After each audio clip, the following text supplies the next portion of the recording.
Hello everyone, my name is Piyush Rahate. Today I am going to talk about a widely misunderstood concept from Scrum, which is Sprint Cancellation.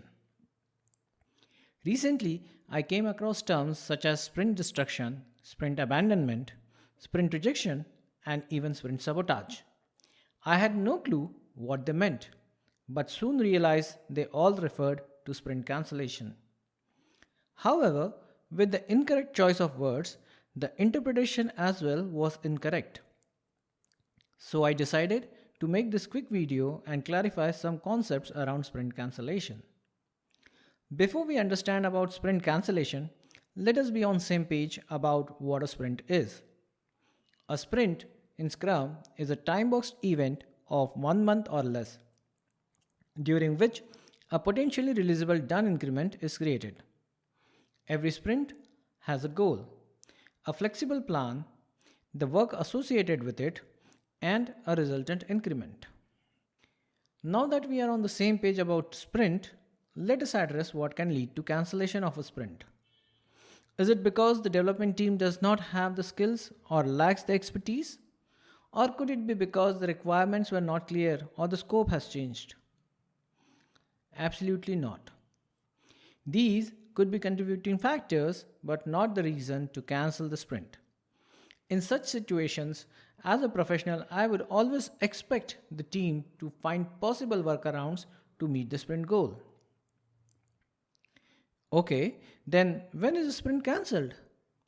A sprint is cancelled if and only if the overarching objective of the sprint, also known as the sprint goal, becomes obsolete. This may happen due to multiple reasons. For example, the organization decides to change its direction, or the market conditions change, or the technology becomes a constraint. What happens when a sprint is cancelled? When a sprint is cancelled, all the done product backlog items, that is, the product backlog items which meet the definition of done of the team, are typically accepted by the product owner. All incomplete or undone product backlog items are put back to the product backlog for the product owner to review. Also, the next sprint starts immediately afterwards. There is no downtime. Who can cancel the sprint?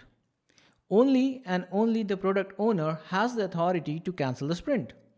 Although the product owner might be influenced by stakeholders, the development team, and the Scrum Master, but the decision remains with the product owner. To conclude, a sprint can only be cancelled by the product owner if and only if the sprint goal becomes obsolete. Cancellation of sprint is well documented in Scrum Guide. The terms such as sprint destruction, sprint abandonment, or sprint sabotage are not defined in Scrum. You might as well use those terms, but then it is not Scrum. A word of caution: sprint cancellation consumes a lot of resources.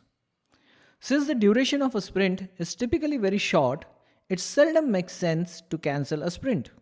And as a result, sprint cancellation is a very rare event. I hope this was helpful.